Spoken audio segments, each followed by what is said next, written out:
All right, welcome to this week's edition of Living a Rich Life. I am your host, Rich James. And as you know, we are here to inform, inspire, and remind each other to live the best possible life, to live a rich life. And we do that through 6 elements: good health, strong relationships, financial freedom, goals and achievement, extraordinary experiences, and philanthropy. In today's Rich Life recent events, I want to thank all the guests and that came out for the Living a Rich Life end of the year event. It was a wonderful event. The organization gave out 3 checks to 3 special organizations. So that was a good event. Had a great time way to close out the year, the success of the show, as well as being on Be Exposed Radio. So I want to thank everyone for coming out. In other news, because if you wasn't at the show, there will be Living a Rich Life mugs sold in Walmart. That's right, you heard that. After 9 months of labor and conversations back and forth, we are in the process of producing mugs that will be in 3 Walmarts in the Baltimore, Maryland area. So that's a exciting capstone for the 2020 for us. In other news, in which I know my wonderful magician, I call him the magician, Monty, my producer, he's gonna love this one. So we officially have a new president and vice president, right? What do you think about that, Monty? Well, Monty might have stepped away. The good thing is we don't have to move to Canada, because that's what we was planning on doing. I didn't step away. I didn't have a mic on. Oh, now there you go. I'm here. Because you know I missed you. I haven't seen you in 2 weeks. I know, right? It's been a while. But that's all right. That's all right. So without further ado, we're going to get right into it with our special guest. This individual is an educator for 15 years. She is a freelance writer, as well as a phenomenal speaker. And the beauty about it, she's added another layer. She is now a real estate professional. So please welcome the wonderful, the talented, the extraordinary Miss Darice Jones. Welcome. Thank you. Hello, everybody. Yes, and I gotta say to the folks and fans that's watching, this is her second appearance on Living a Rich Life. Yes, I'm excited and happy to be here. Excellent, excellent. You're looking fabulous as always. Thank you. Thank you. Got my nice living room couture on. Love the background. Love the background. Thank you. Well, let's get right into it, right? Because I think a lot of folks know you. A lot of folks kind of was pinging me, you know, hey, she's going to be, Miss Jones is going to be on the show again. And we wanted to make sure that we kind of differentiated with the questions this time. So Okay. we're going to touch on some more writing, some heavy writing, and then we want to get into some of the real estate professional, kind of think of what veered you towards that lane. Okay. I'm a firm believer of multiple streams of income, so I appreciate that. So let's get into it. Okay.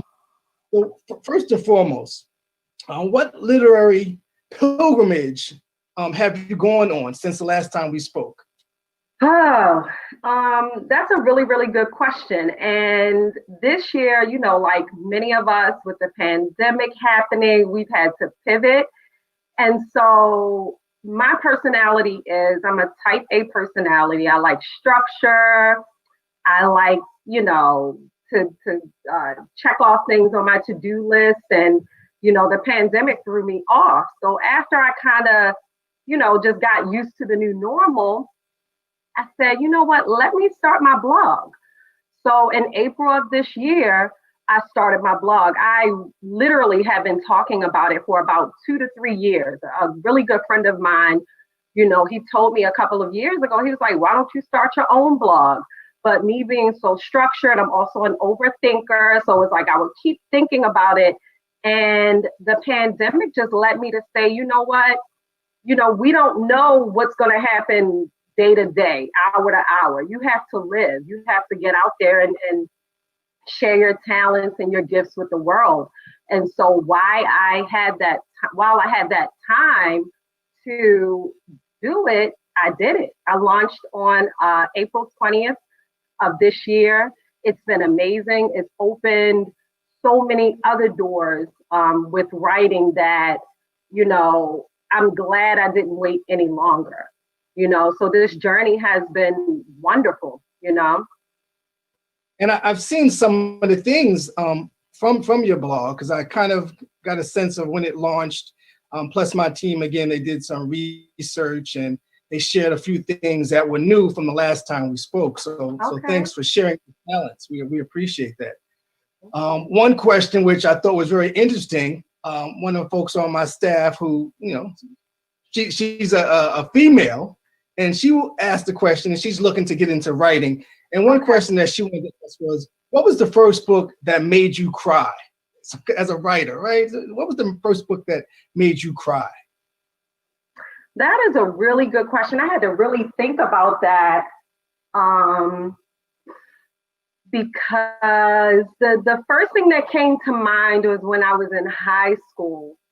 And I mean, I've always been a reader, a lover of words. When I really think back, I remember when my grandmother bought me my first book of poetry. I was probably about 7 or 8 years old, and I just took to it, But the first book that made me cry that I can recall is Kindred by Octavia Butler, an notable African-American author who ventured into sci-fi when, not many Black people were doing that, especially in the 70s and 80s.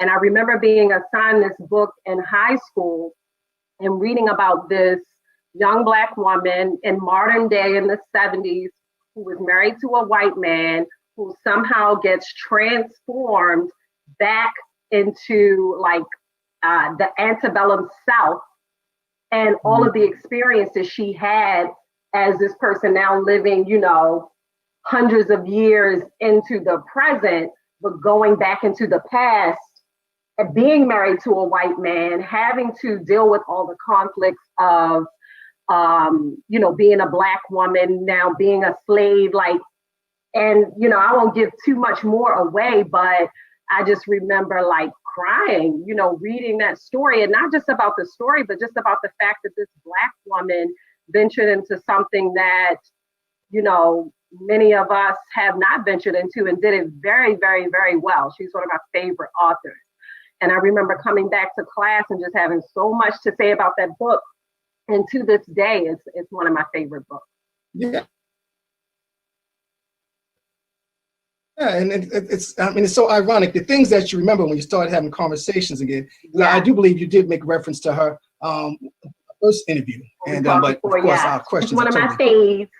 Okay, and again, my team, they put together some good questions, and they probably made note that that's an author that you mentioned before, so she'll be good to hear about that. This is a big question, right? Okay. Does writing energize or exhaust you? Right, because that seemed like a trying task.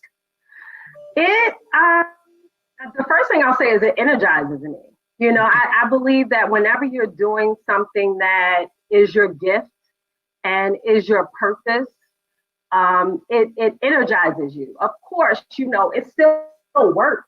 So there may be times where you get exhausted and you get fatigued, but overall, it energizes me. I love writing, but the thing about writing is it's not just the act of putting the words on the paper.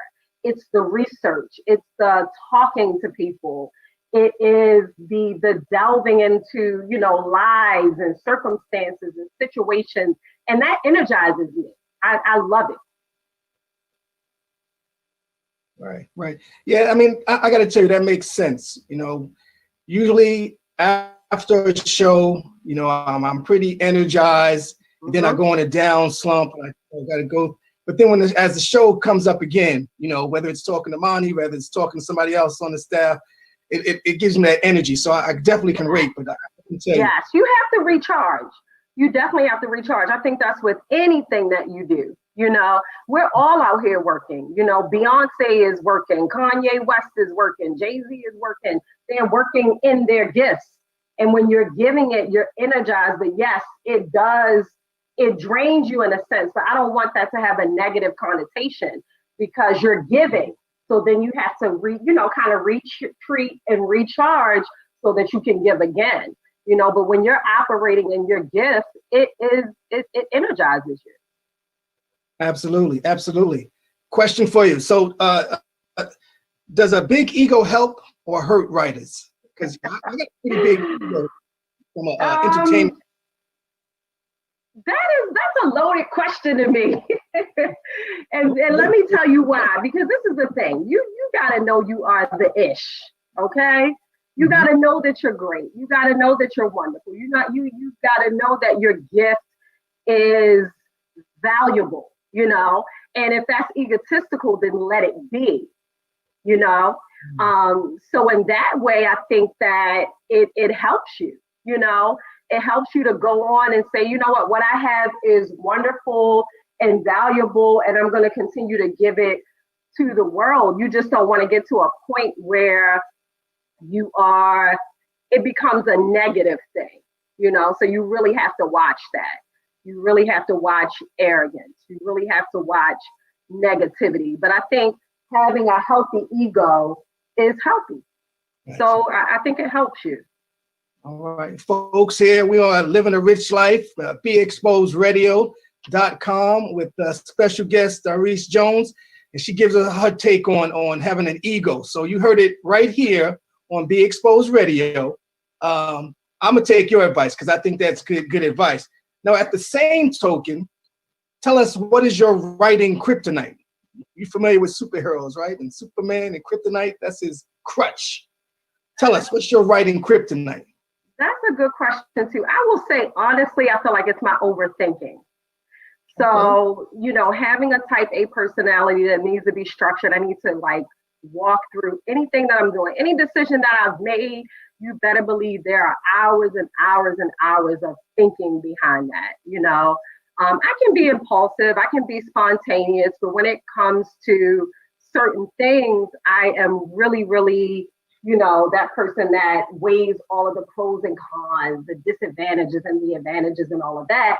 And sometimes that leads to analysis paralysis. And so that's something that I'm actually actively working to work through, because sometimes you just have to leap. You have to jump out there with what you have and where you are. You just got to jump out there. And so I would say that is my kryptonite in a sense, because in some ways it really helps me. There are times when you can be impulsive about a decision or something that, you want to do. And you should have taken some time to really think it through, really research, really decide if that's actually what you want to do. So it's a gift, and it's also a curse in a sense. But I would say that's it. Sometimes I sit on ideas for years, really for years, and then I'll develop them, And it's lately, honestly, it's I'm no, just go ahead. If you feel it, just do it. Jump out there. There are mistakes, if there are errors, forget it, just think about the big picture and just do it. Make it happen. I like that. So let's shift gears a little. I want to talk about the new lane of real estate, right? Okay. Now you're a real estate professional. Yeah. Congratulations. Thank you. Okay. So tell us, so how long have you been a realtor now? Okay, so I've been in the business for about 4 or 5 years. And when I started, I was also in the midst of my education career as an assistant principal for a middle school, which I absolutely love. But I had to give a lot to it. And so I decided to step away from real estate for a while. And then last year, I made the decision to transition to another chapter in life. So I'm no longer with the school system right now. I'm doing a lot of different other things, including writing. And a friend of mine this year, who's a real estate investor, reached out to me and said, hey, I know you were in real estate before. Would you be interested in getting into it again? I really, want to work with you. She knows me as a friend. She knows that I'm professional. I do my work with integrity, all of those things. And I said, you know what? I have been thinking about that. And so this is probably the push that I need to go ahead and get back into the business. And again, with the pandemic happening, having to make changes and pivot, I was like, this is perfect. So I went ahead and reinstated my license, and that's what got me back into the business. Okay. So that kind of seeped right into my next question. I love it when it's easy. Okay. So tell us, what do you enjoy about being a realtor? I mean, I know you're a real people person, but tell us. Yeah. What you enjoy. Yes. So I'm glad you said that. So it's really all about people. And the fact that I'm a writer, a natural born writer, a natural born educator, it transitioned very well and transformed very well into real estate. I love to research. I love to get to know people. Those are all really great qualities that you have to have as a real estate professional, researching areas, researching properties, different things like that, thoroughly looking at contracts and things of that nature. And so the biggest thing for me has been that I love to help people, and I think about, growing up, I grew up in the Park Heights area, the Falstaff area, in a lovely 4-bedroom home that my grandparents purchased in 1975 because they wanted a better life for us. And although, they had this home, we've had a lot of different circumstances that caused us to be a low income family, but the home that they brought was like a hub for family. It was a hub for love. It was all of those things. It wasn't just a house, So as a real estate professional, I take that with me into the work that I do for other people. I don't look at it as just a transaction, or just a contract. This is a home that people are going to have their families in and make memories in, or it's an investment property that you're going to use for retirement or use to live your best life, and I just love being a part of that. Yes. Or live your rich life. I'm sorry. Yes. And so I just love being able to be a part of that. Okay. So there was a question from a viewer. Okay. Let's take that. I always like to get the questions in. Were you an English major in college? Yes, I was an English major in college. I actually, I grew up in Baltimore City. I went to Mergenthaler High School for my first year and a quarter. And I studied computer science, and I really did not like it. I moved out to Baltimore County, and I ended up going to Owings Mills. And the story that I told earlier, that was from Owings Mills. And that was, one of the most pivotal times in my life where I realized, I love words, I love writing and all of those things. So I then went on to Coppin State University in Baltimore, and I got a bachelor's degree in English. So I had a nice 4 or 5 years of reading and writing and, learning about communications and all of those things that I love. So yes, I do have a degree in English. Okay. Thank you for that question. By all means, folks, we do have the talented, extraordinary Miss Darice Jones here, the writer, the realist, the realtor, speaker. She can do it all. So please, if you have questions during the case of the interview, then just come on and chime in.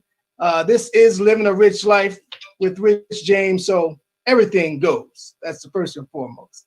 All right. Well, let's stay on this real estate track a little bit more. Because what I like to know, is it a buyer or seller's market now, given, again, the environment that we're in? maybe you can provide some insight for those that's watching what type of market it is for buying homes. Yeah, so it is a seller's market. Okay, so if you're a seller, it's definitely a seller's market. It's very competitive for buyers. Homes are getting multiple offers on them. Very competitive. You have to stay patient. You have to keep going. You know, you're going to get the house that you want. It might not be the first, second, or even third house that you want, but it's a seller's market. Inventory is low. Mortgage rates are relatively low, and so it's a seller's market. So my advice is to just hang in there, get yourself a good real estate professional who's going to be patient with you, very professional, very persistent in walking you through and guiding you through that process to get the home that you want. Okay, and that's Black excellence. Yeah. Ms. Jones always delivers Black excellence. Whether I see her out and about, whether she comes to support an event, and again, I don't really do events, but you know, she's always there. So we do appreciate you here on Living a Rich Life. Considering the many hats that you wear, all right, we're gonna switch it back to the writing because that's one of my favorite things I'm talking about with you. Did you ever consider writing under a pseudonym? Back when I used to write for the Flywire magazine, a local magazine, phenomenal magazine, an event planning business, I was pretty young. I was like in my early 20s, and I decided to use my middle name and like my last initial. So it was Alonda J. So if you see any bylines that say Alonda J, that's me. I think that honestly was just like a part of, you know, being in your 20s, figuring yourself out. And then I got to a point where it was like, why am I using a pseudonym? You know, I'm going to live out loud. I'm going to tell people it's free, you know, that wrote this. So moving forward, no, I won't be using any other pseudonym. I know that's right. I know that's right. So let me write this in terms of writing, right? Because, you know, I think when I first, and I always like to put myself in a picture when I talk to my guests. When I thought about doing the show, you know, it was really doing it for me. Then it evolved into something else because now I have a platform with Be Exposed Radio. I got an amazing crew in my producer, Monty, assistant producer, Nate, engineers, you know, my staff. Tell me, do you try to be more original or to deliver to what readers want? What's your approach to that? Do you write for Reese Jones or do you write for, you know, tell us that evolution? It really depends, you know. So as a freelance writer, you mainly have to align yourself with the voice of the publication, you know, and that's just business. Of course, you know, you're writing it, you're putting it together. It's going to be original, but it has to be aligned with their mission and their vision and things of that nature. So the day and age that we're in now, where we can have blogs and you can have your online platforms, you get to just kind of do whatever it is that you want. But I think with any business, you know, by and large, there are some structures that you need to have in place and follow. And of course, you know, hopefully you're able to like shine through that or have, you know, a certain amount of autonomy with how you're doing it. But I really have no problem with that. You know, I actually see it as a challenge and I like it. You know, if I'm writing for a publication and they have a certain vision that might not be aligned with exactly how I would do it, you know, it gives me a challenge as a writer. So I like that. Do you ever, or have you ever wrote something just for yourself? One of the things I remember from our first interview a year ago, that, you know, like I said, you used to do poetry. Do you ever write stuff just for you? Because I know I've had a couple other authors on the show. Do you ever write something just for you that you just write and, you know, maybe someone got wind of it and now they want you to publish it or something, but do you ever just write just for you? Yeah. Oh, definitely. I write in my journal all the time. I have My notes in my phone probably has hundreds of poems and different little things that are like, this is just for me. I have no intentions of publishing it. If I ever do in the future, it's because I changed my mind. But as a writer, you keep something for yourself, because it's not just a gift that gives to other people, it's a gift that gives to you. Writing is very therapeutic. Writing is very empowering and energizing. So yes, I definitely do that. Absolutely. There was an event, it was called the Poetry Party. Ever heard of it? No. No, it was on Wednesdays, of course, right before they shut everything down once again in the city. I should have thought about you. I thought about you on some other stuff. I know I've sent that. Yeah. So hopefully okay. When it starts back up, let me know. Absolutely. I will. Thank you. So do you think someone could be a writer if they don't feel emotion strongly? That was a question by another staff member. That's a really, really good question. I think that, yes, you can, because there are so many different aspects of writing. You have technical writing. You have people who, think about it. Everything that you see and everything that manifests started with a thought, and many times it gets put down onto a paper, and then it becomes a thing. And so, yes, you can definitely do that. But it just depends on what you're writing for.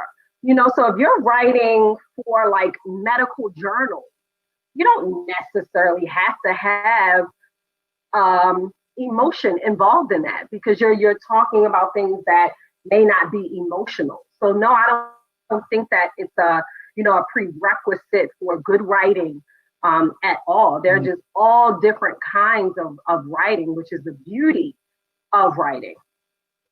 Oh, okay. I guess as long as you meet what your audience needs, right? Because exactly. So if you're writing for medical journals and then you're doing a screenplay for a romantic comedy, you have to have emotion, so you have to make sure that you're able to do that, and that's able to come through, and many writers can do that. You write in many different avenues, depending, like you said, on the audience, on the topic. So yes, you can definitely do that. You don't have to have emotion.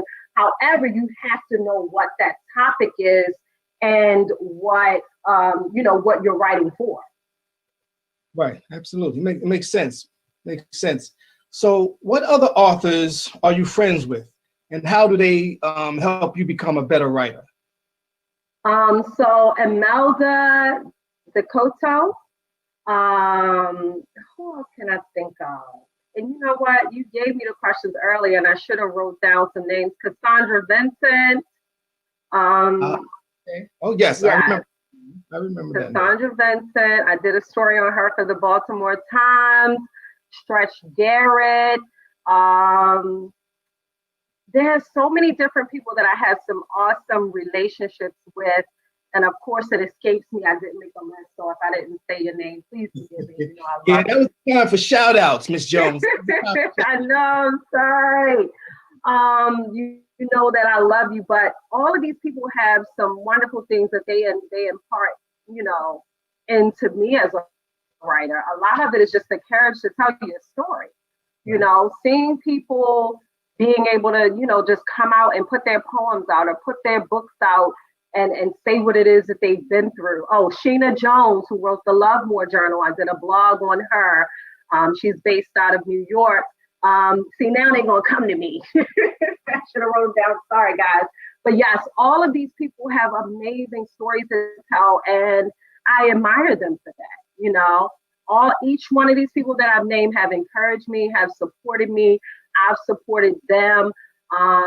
Because this journey as a writer, it's a process. They talk about the writing process. It really is that. And you go through that every time you're putting a piece of work out there. So, having these people to, look up to, look to and bounce ideas off of is a blessing. And they make, the thing about it is, again, like I said, here on Living a Rich Life, we're all about inspiring, informing, reminding folks. And it doesn't necessarily have to be someone in your same industry. But That's true. right. So that is, I mean, I got a couple of folks that they're not in the entertainment, they're not in the radio, that inspire, so that's a good point to put out there, right? So you mentioned books. Any writing of books in the future? Now, I didn't ask you this the last time, but we need a book. So a book is forthcoming. It is, and I've had quite a few people ask me, when are you going to do your full-length work? And I have quite a few books in me. I've started and stopped quite a bit. I have a book about my life. I'm not sure when I'm going to put that out there, but the first book that I have in mind to put out there is definitely something about personal growth, going through obstacles, getting through life storms. Like, we all have that. I don't care what walk of life that you are in, you have gone through something, and I think it's valuable to share those things that we've been through so we can help other people to move through them, hopefully a little bit better and to come out stronger. So it's definitely going to be a book about personal development, overcoming obstacles, things of that nature. And I have 2021 as a goal to go ahead and publish that. And let's be clear. So I'm putting it out on the airwaves now. Right now, Be Exposed Radio / Living a Rich Life with Rich James. We want the exclusive. Okay, you got it. Right? You definitely got it. Y'all heard it here first and foremost. Again, I'm talking with the extraordinary woman. She is a blessing in so many ways. Miss Doris Jones. Now, I'm telling you, because I tear up names. Do I pronounce your first name right? You actually are not. Look, you said it. I didn't want to say it on the air. It's just Doris. You don't have to emphasize the A and the R. It's just Doris. Doris. Yeah. There you go. See, I tell you, look, you should know better. Like I said, we keep it 100. We keep it buck, as they like to say. Sometimes.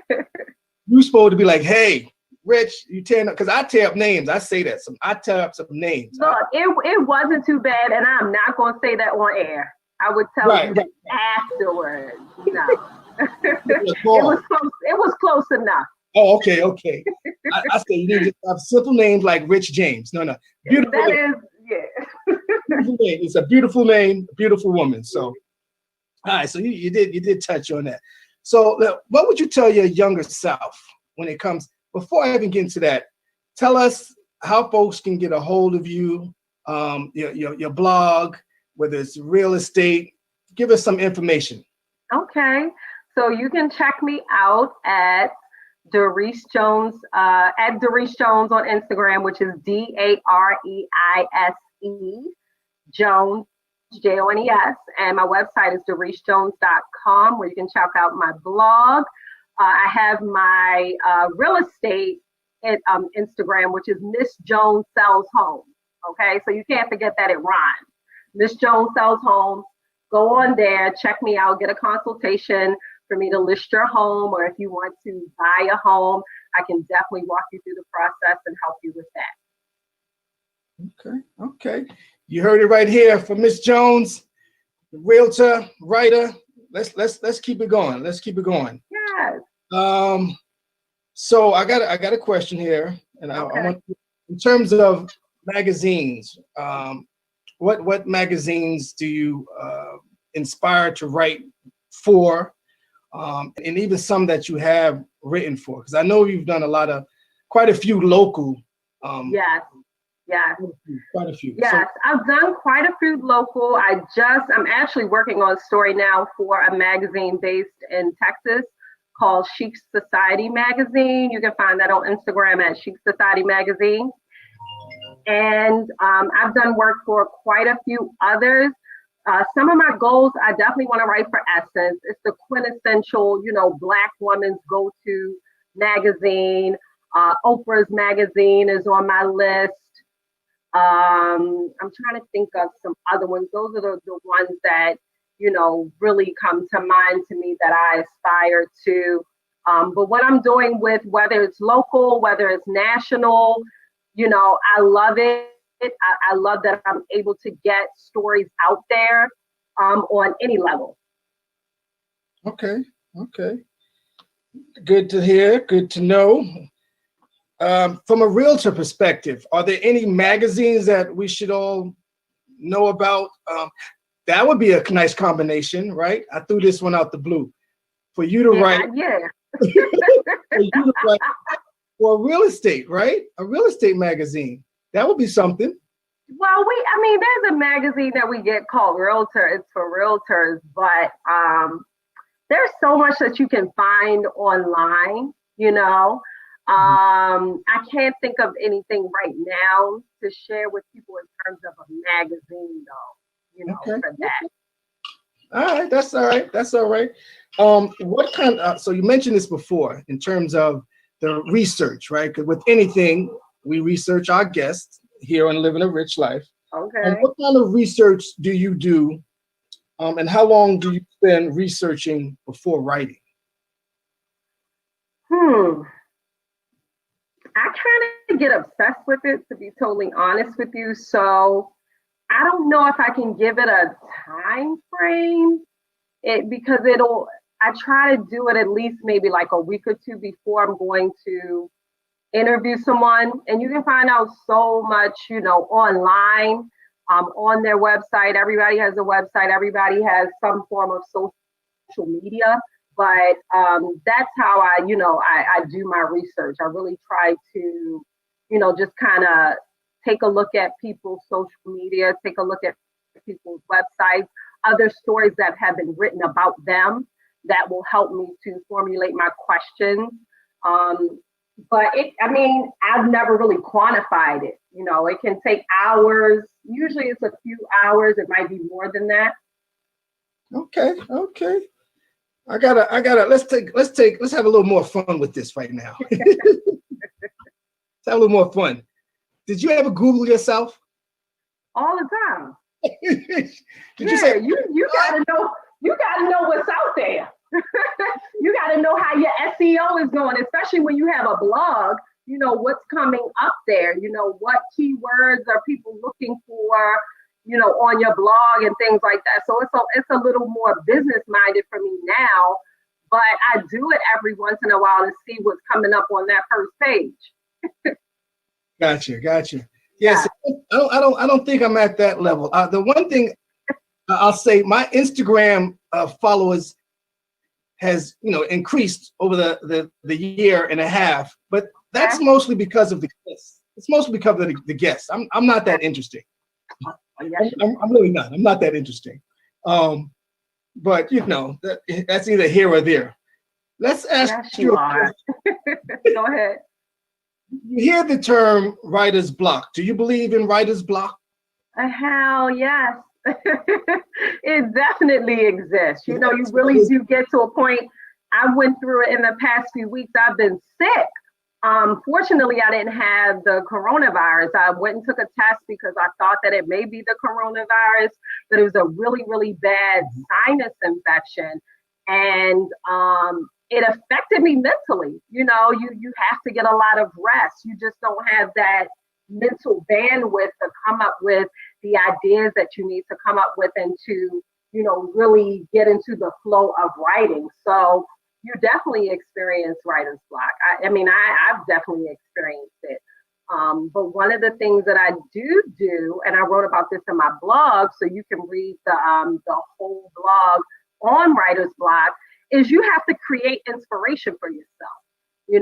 I think for a long time, myself and many other people, you feel like you have to get inspiration outside of yourself, and if this year has taught me anything else, it's that no, it's in me. I can think up things that are going to help me to get into this writer's flow or get into my joy or get into my peace or whatever it is I need to be a healthy individual. And so when it comes to writer's block, you have to employ certain tools that will give you inspiration. And one of those things is reading a lot, Okay. Now, I don't know why, but the one thing, this one of my principles is strong relationships. And generally during my show, if you call me, I don't answer. But my daughter called me. Oh, Yeah, yeah, she's fine. She's fine. This is my she okay? oldest. Oh, she's on FaceTime. Yes, she's FaceTime. I don't have an iPhone yet. So. Oh, yes, behind the phone. Right. She always checks on me. She tells me, and so we again. I'm very transparent. We're rebuilding. Well, not say rebuilding, but our relationship has grown over the last couple of months. It's getting stronger and stronger. So, I generally answer. So if I don't hear it, something, but I don't know why she calling during the interview. She got any questions? Right, you got any questions for? I love it. Doris Jones. She's a writer, and guess what? She's a realtor. So. Oh wow! Well, we're in the market for a house, so we're trying to find a place for us to live where I can have my own separate space and he can have his own separate space. So if you can help him out with that, that would be awesome. Okay, are you in Maryland? I will be moving back to Maryland. I'm currently in Pittsburgh. Okay. For graduate school right now. I graduate in April of next year. Oh, go girl. Thank you. Yeah. Yes. Get my information from your dad. I'd be happy to help you. Okay, thank you. All right, big girl. I gotta go. I'll talk to you later. All right, bye. Oh, that's sweet. Yeah, that thing. So she's looking to come back from grad school, and she's Okay. gonna live and take care of her old man. Oh Lord, you ain't old.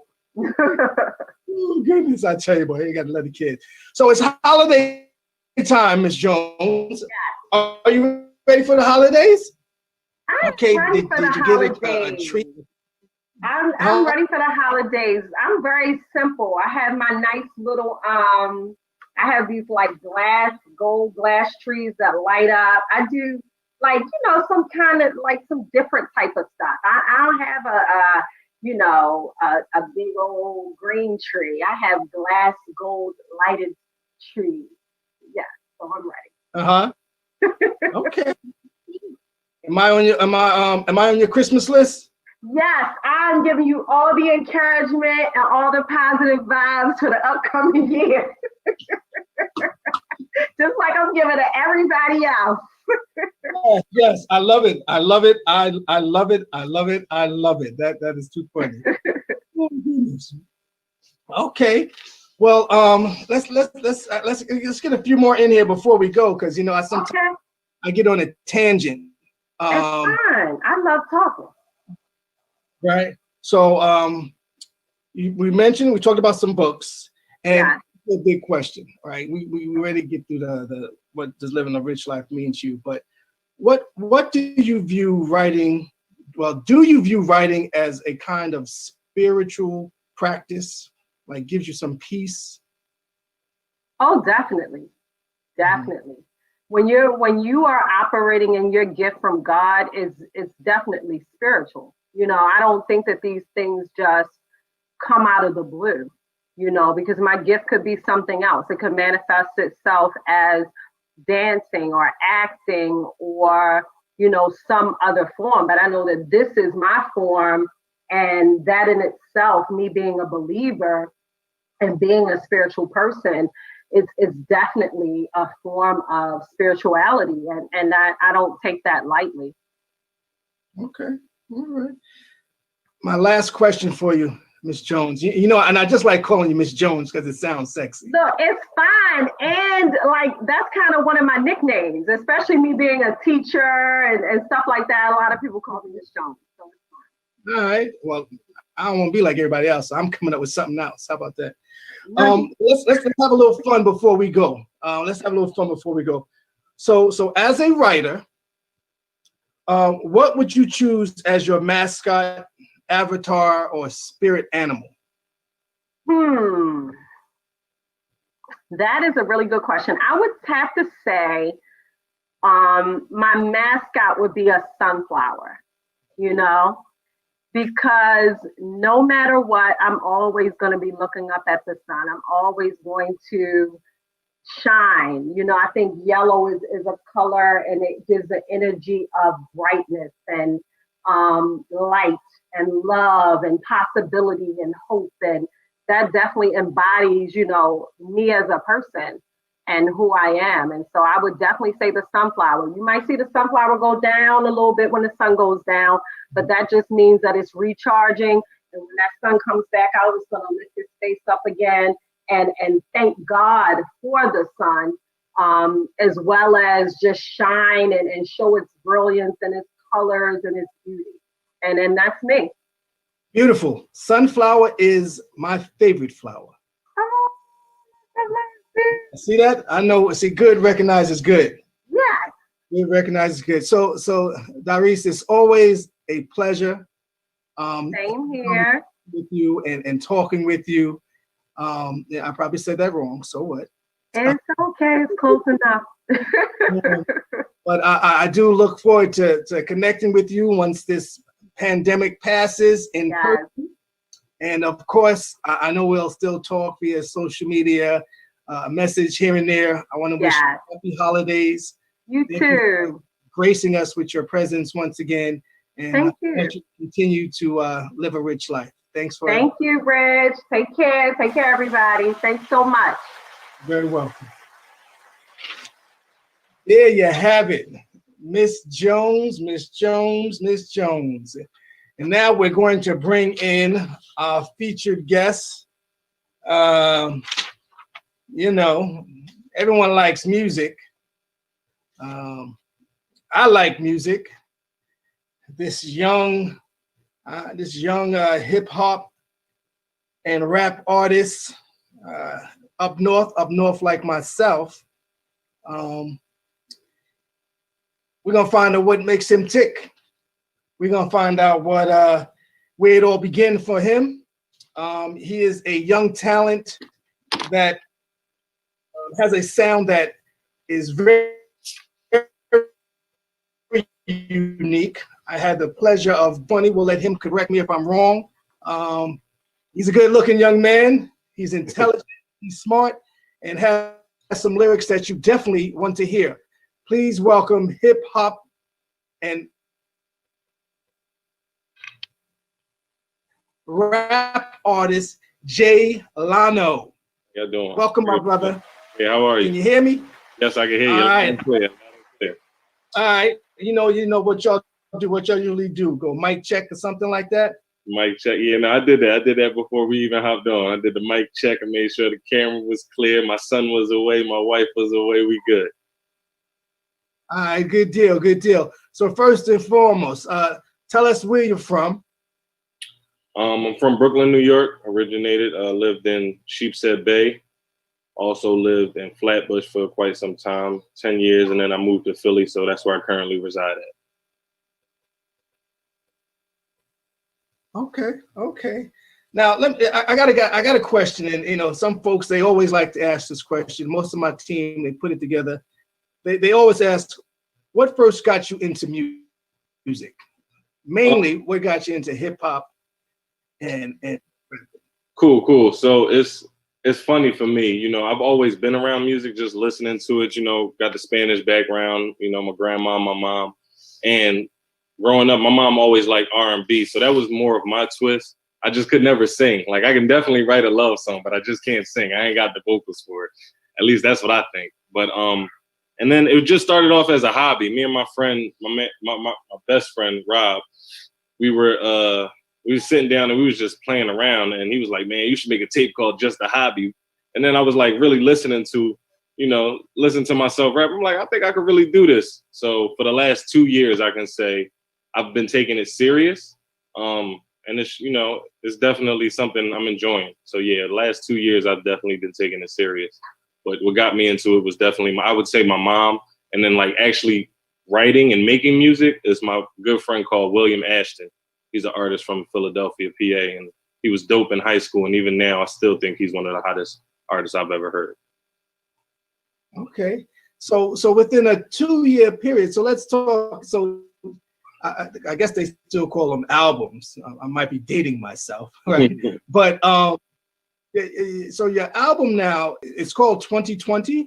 Yes. Okay, okay, because we did download it, and we had a listening session, and one of my favorites is the block. Yeah, the block. Let me look at it. Make sure it's the block, right? It is the block. So that's one of my favorite joints. Okay.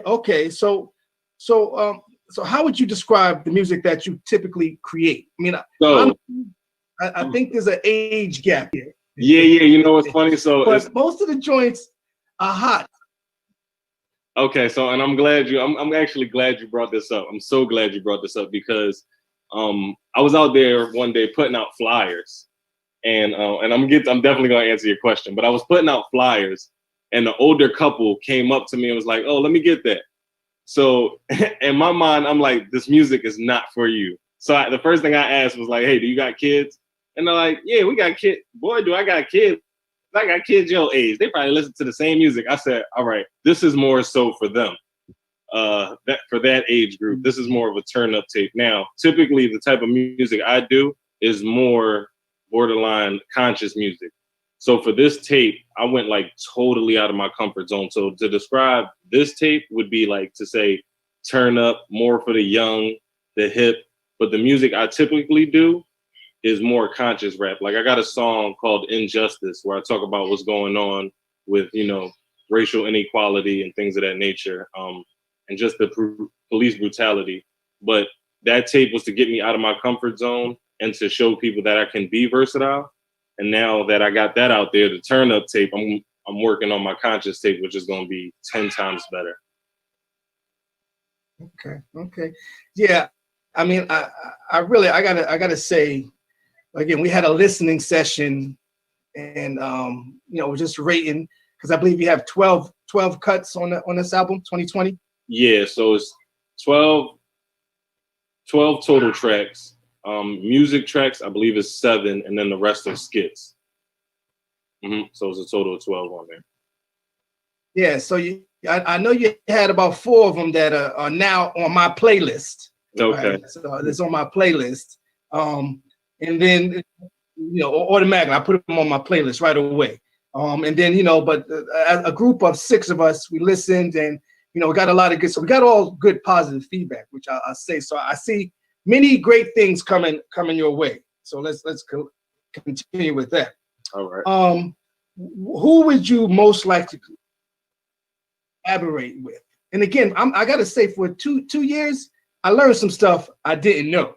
I didn't know you could write. That's we'll see about that later. But I didn't know you can actually write, rap and write. I didn't know this. Yeah. So, but who would you like to collaborate with? If I ever got the chance, I would have to do J. Cole. I mean, like I said, I'm more of a lyricist and meaning to bring awareness to situations in the world. So, or not even the world, just the States, or whatever I can provide information for. So J. Cole is definitely somebody. I got all his tapes. I'm talking about all his tapes, only because he's so dope lyrically, and what he talks about, I can relate to. Like my favorite song is Wet Dreams, where he talks about the first time losing your virginity to a girl, but at the same time, she's losing her virginity and you don't find that out to the end of the song. Like stuff like that is dope to me. And then he talks about the college experience and also being in the streets, even though he wasn't in the streets, which is like so amazing to me, to be lyrically tough, and then also talk about 2 aspects, one aspect that you're not in and one that you've been through. So I just think it's dope, and I would love to, if I ever get the chance, I'm spending the check. I would spend that check to collab with him. Okay. Let's kind of go along those same lines, right? Okay. If you could open a show for an artist, who would it be? Open up for with my current tape right now, I would have to say DaBaby. Definitely DaBaby. He popping right now. He's popular. He has music that everybody vibes with. So I feel like if I got in front just to hype the crowd up, because my first 2 songs, like the way my album is structured, my first 2 songs is like real hyperactive. So I would play those, get the crowd hyped off, and then let him come on and do his little thing. The baby. See, one thing I can say, like I got a good range of team members, so I actually know who the baby is. See, the baby is in my playlist also. So now, Delano is in my playlist, is in Rich James' playlist with the baby. That's cool. See, I'll take it. It's just a matter of time. It's just a matter of time. I love it. I love it. And again, I gotta say, for you to be doing this for 2 years, and again, I think the industry is a little different, which I do want to talk about that. You're able to put stuff out there. Tell us how can we get your album? Let's make sure folks that's watching. So again, we are here live, living a rich life with Rich James on Be Exposed Radio, talking with hip hop and rap artist Jay Lano. New album 2020. Tell us, how can they get a hold of 2020? It's available on all platforms. You type in Jay Lano 2020, it'll pop up 2020 Jay Lano, however you put it. 2020 JLLANO JLLANO 2020. It's on all platforms. You can find it anywhere: YouTube, Spotify, Tidal. Yeah, I even got the link on my Instagram page at me 1914 Premiere. Okay, yeah, that's what I like to hear. I understand all platforms, but some folks don't know what all the platforms are. So that means there's many. That means there's many. Mm-hmm. Okay. Whatever you use. Whatever question, you let's do. have a little more fun now. Do you sing in the shower? Do you rap in the shower?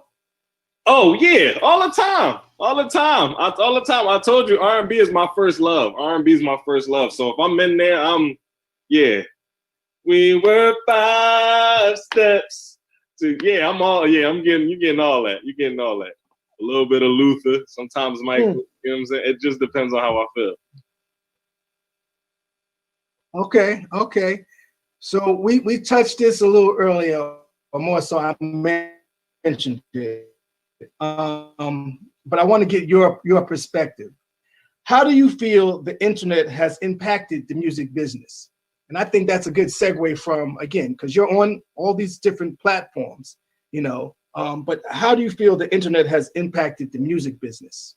All right, so I'm going to flip it and still answer your question. It's just like if you look at what you're doing on your platform, your radio platform, right? You got people that's listening, you're getting exposure, and it didn't always start off that way. You had to meet connections, and go along, find the different ways to get people to want to listen to you and what you're talking about. And for the industry, I feel as though now especially with social media, it's easier to get noticed, but it's harder to stick.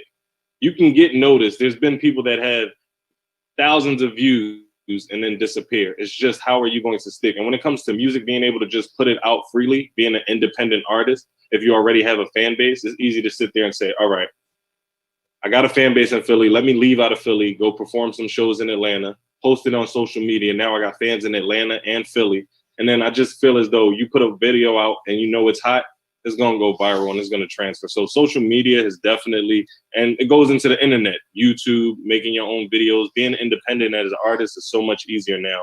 Whereas though you got so many people wanting to see what's happening on social media. Absolutely. I think that's well said. Excellent example as it pertains to the show.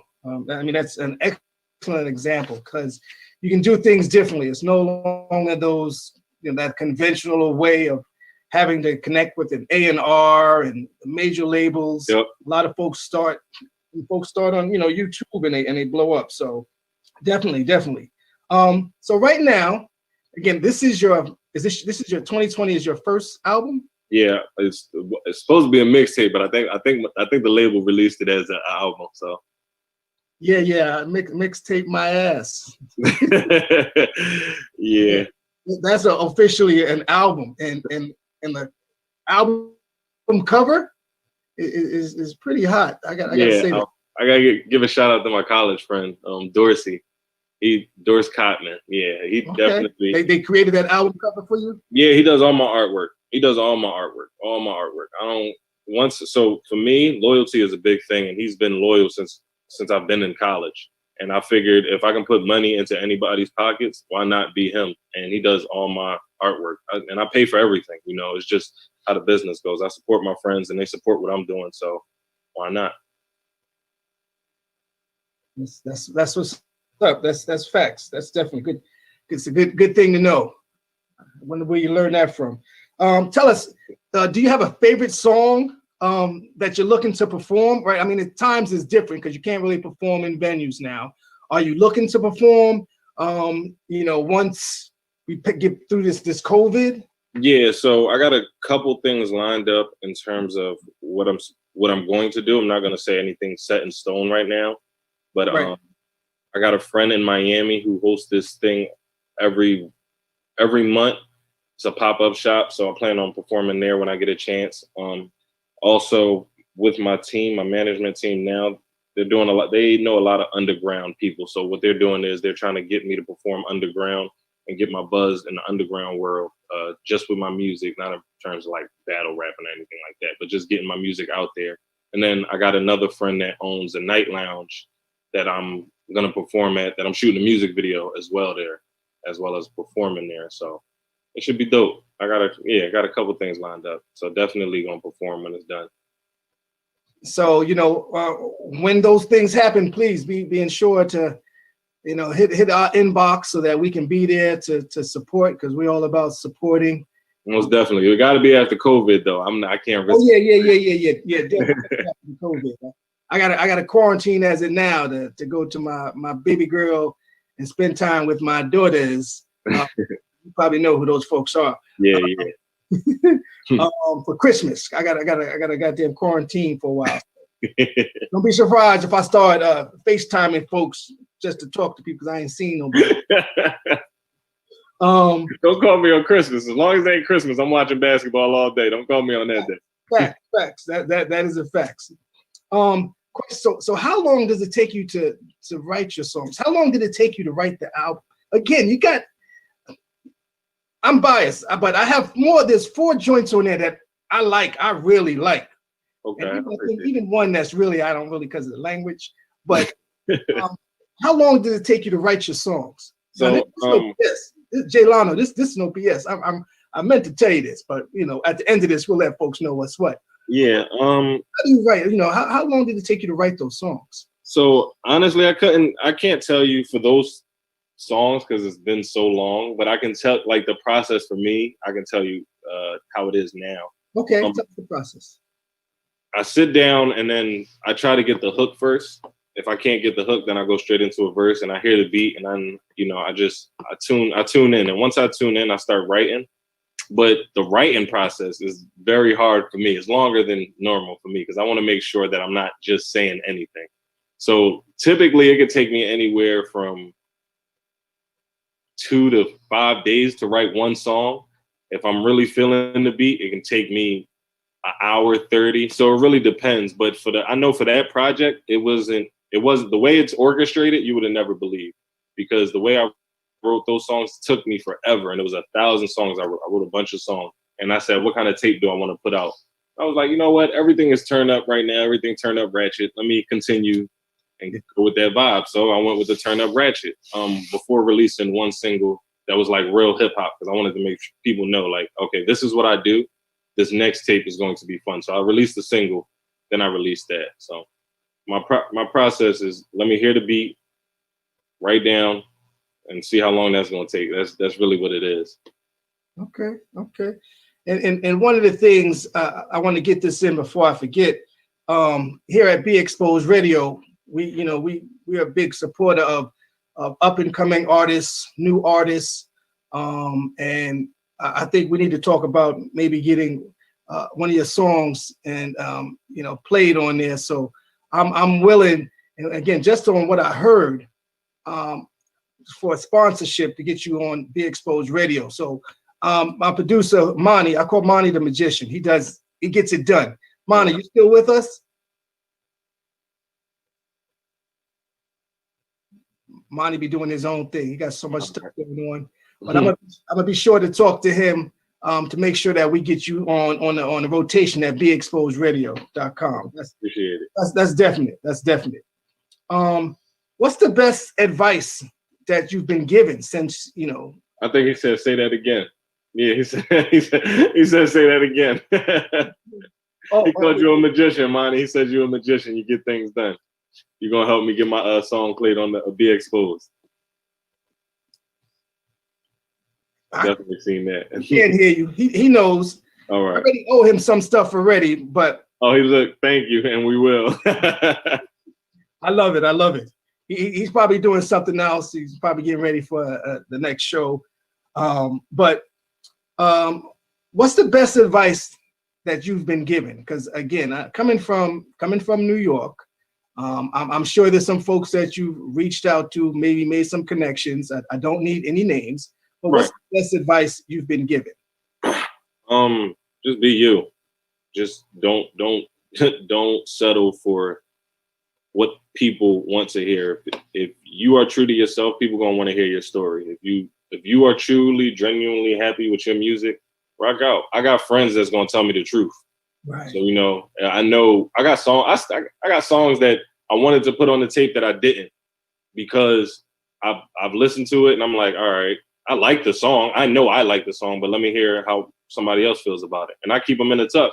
One day, I might pass away and they might all get released and be like, oh my gosh, I see why he didn't put them out. But I make music because I enjoy it. I don't get paid from it, not yet at least. So I'm just enjoying the time.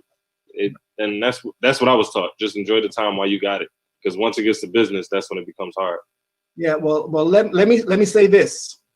When I started this show, I just enjoyed it. Folks were telling me, hey, this is what I should be doing. And enjoy what you're doing, the money will come. I will say that. It's been a very good 2020. And at the end of the day, the money will come. When I first started, I was looking for guests. All of a sudden, guests were coming to me. I was connected with folks. So, there's a lot of perks and things started to work out where, you start to generate income on something that you love to do. Right. And in turn, it does no longer becomes work. No, yeah, I agree. Every time I get on, Monty got to tell me to calm down. You tell me to calm down. I'm like, oh, okay, yeah. I'm enjoying myself. I get it. But I love it. That's the relationship we have, which has grown. So again, folks, we're here with Jay Lano, hip hop and rap artist, and we just talking. We talking music. Question for you: are you ready for the holidays, Jay Lano? Oh man, I'm gonna get it done. I'm gonna put it like that. I'm gonna get it done. I'm not even gonna act like I'm ready. I am not by no means ready, but I'm gonna get it done. I'm like Superman I'm like Kobe in the fourth quarter. Rest slow. Yes, may he rest in peace. May he rest in peace. A question for you. All right. Was a question that one of my team team members came up regarding, again, you're a relatively young man. If you could change anything about the industry, what would it be? Honestly, I just want people to be themselves. I feel as though like a lot of people are trying to put on a front I know it's an image to continue to get money, but to change in the industry, I would say doing right by the artist you're working with. I feel like there's a lot of people in here that are trying to just benefit off the artist and not put into the work that the artist is doing. Like my team, I know everybody's hands-on. I don't have to, when the money comes in, I will make sure that everything is split equally between everyone among us. And that's just how the relationship I got, because I know everybody's working with me.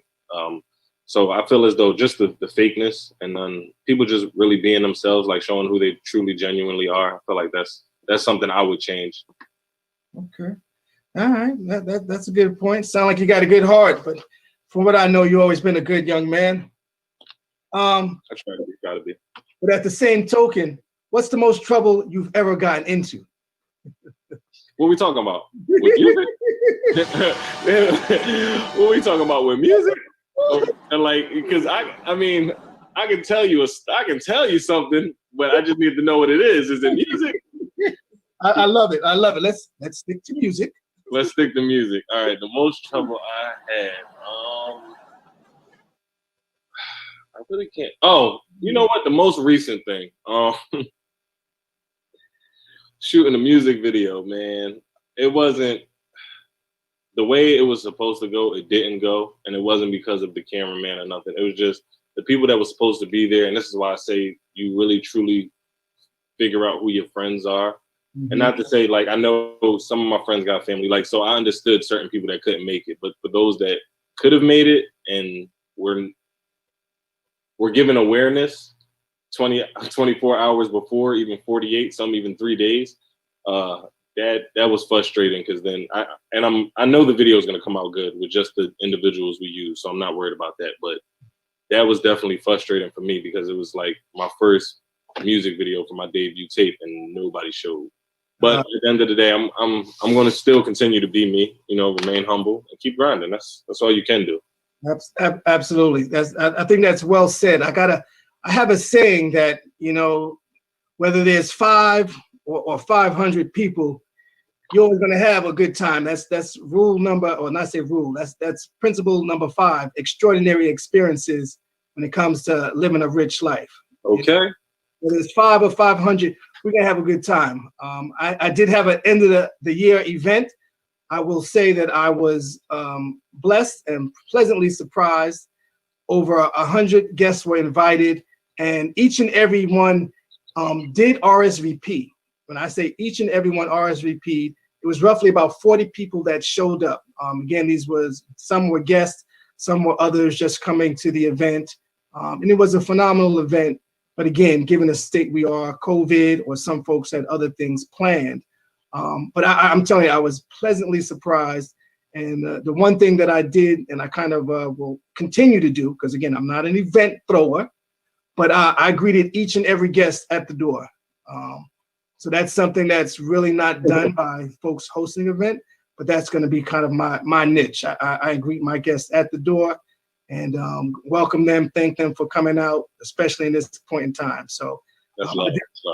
I understand that. I definitely understand that. I mean, let me know when we got like 5 minutes left, so I gotta ask you a few things. Oh, you want to ask me some questions? Yeah, of course. Okay, that's fair enough. Tell us what's next for Jay Lano. Tell us what's next for Jay Lano. So I'm gonna promote this tape for the next year. I'm gonna promote it. Release a couple singles, and then my label group is coming out with a tape called DHS Dark Hustle Society. Yeah, Dark Hustle Society. And we're gonna do that. Put that out, push that, and then I'm also working on. I'm gonna keep it low key, but I'm working on a script, and I meet with some people during this holiday break coming up to discuss the script that I wrote that I'm trying to get out. Real dope script. It's kind of like power, kind of sorta, and I know it's good because I let my mom read it, and my mom's if you know my mother, she's a big reader, and she gave her approval.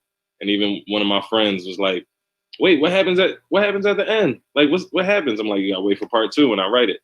So I know it's good, and that's on the works next. Okay. All right. We're gonna open it up.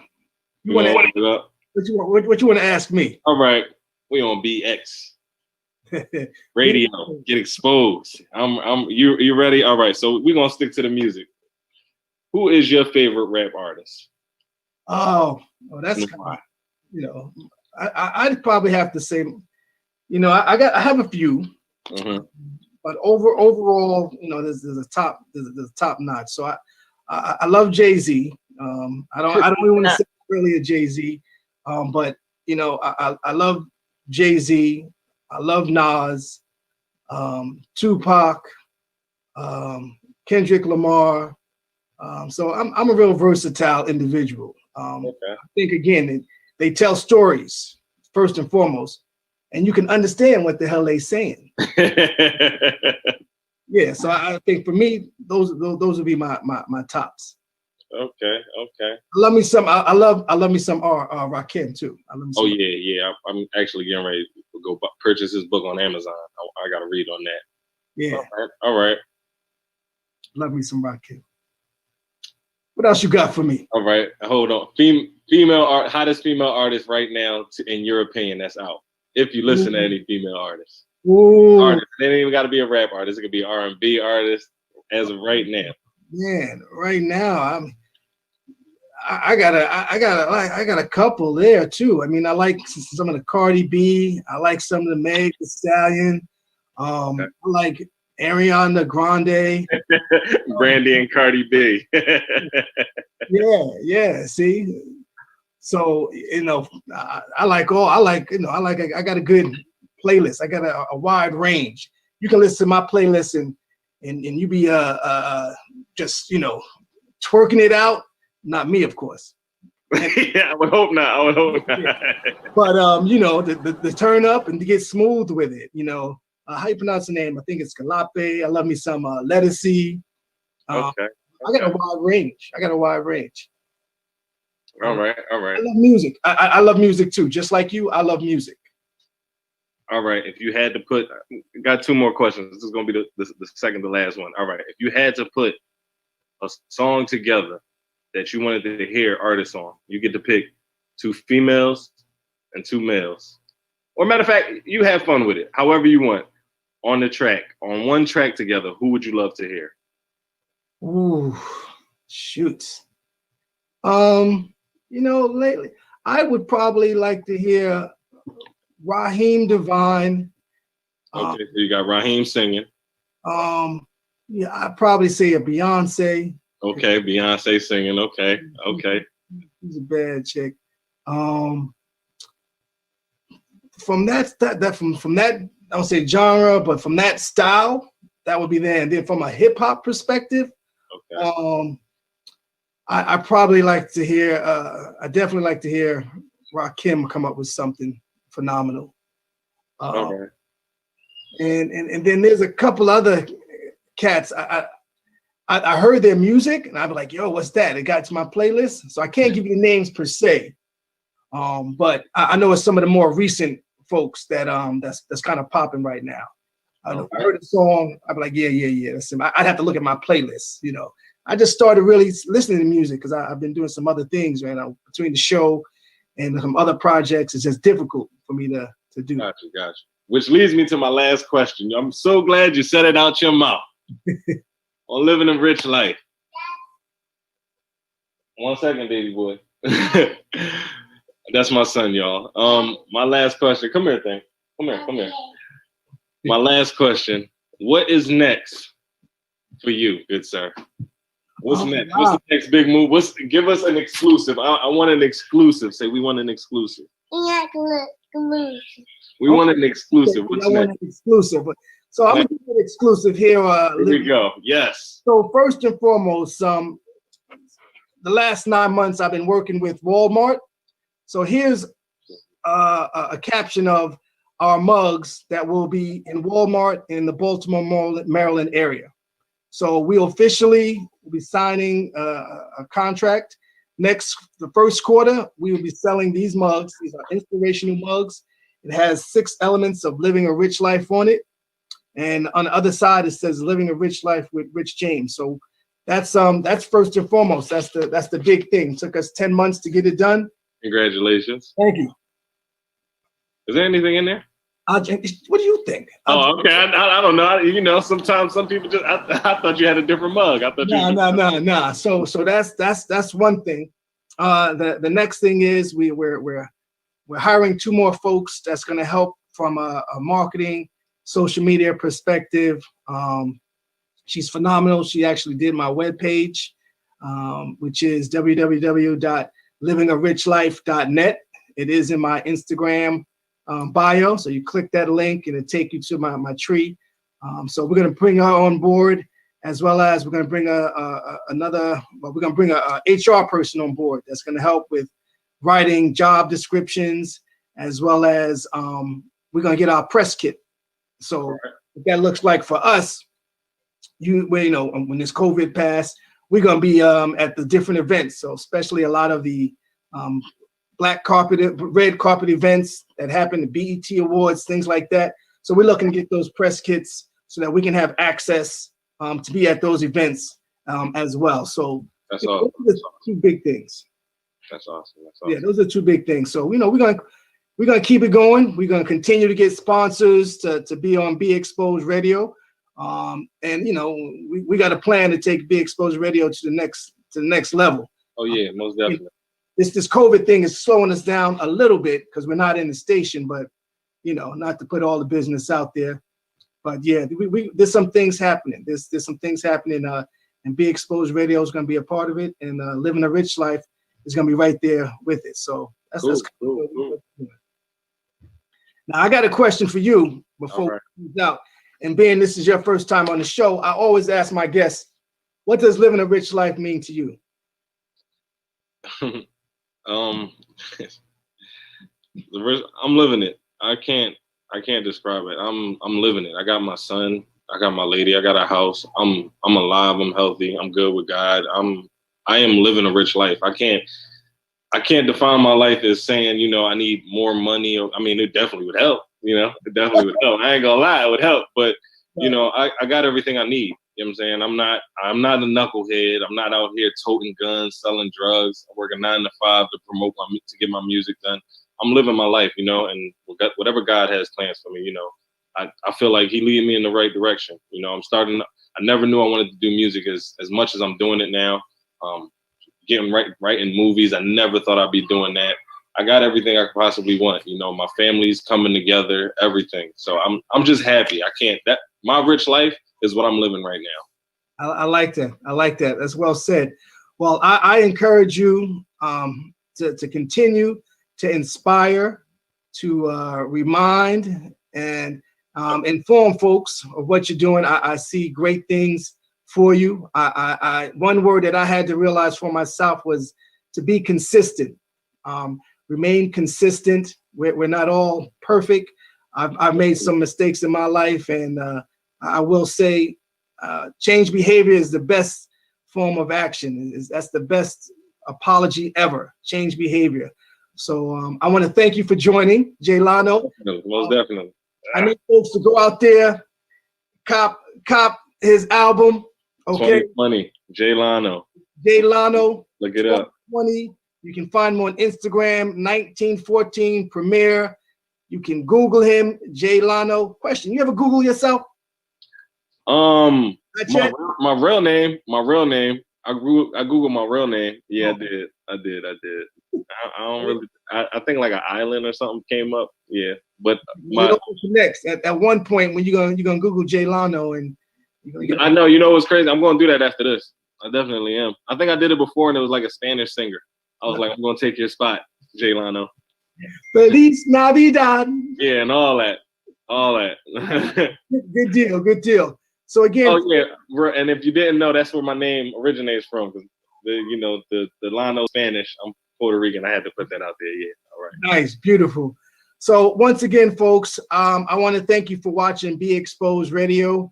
Once again, I am your host, Rich James. Thank you to our special guest, Doris Jones, for joining earlier.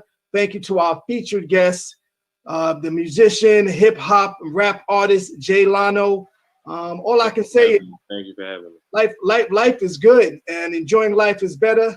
So until next week, when we have blogger Ashley Fisher, she's going to be our featured guest. This woman has roughly 100 and something thousand followers, so we're looking for her to really turn things up a little. All right, man. Thank you for joining again, Jamie. Lano, and gave him his government. But until next week, folks, again, I want you to stay informed, stay inspired, and remember, living a rich life is made up of 6 principles: good health, strong relationships, financial freedom, goals and achievement, extraordinary experiences, and philanthropy. Until next week, continue to live a rich life. Be inspired to live a rich life. Thanks for watching. Thanks for listening. I'm Rich James. Jay Lano, God bless. No doubt.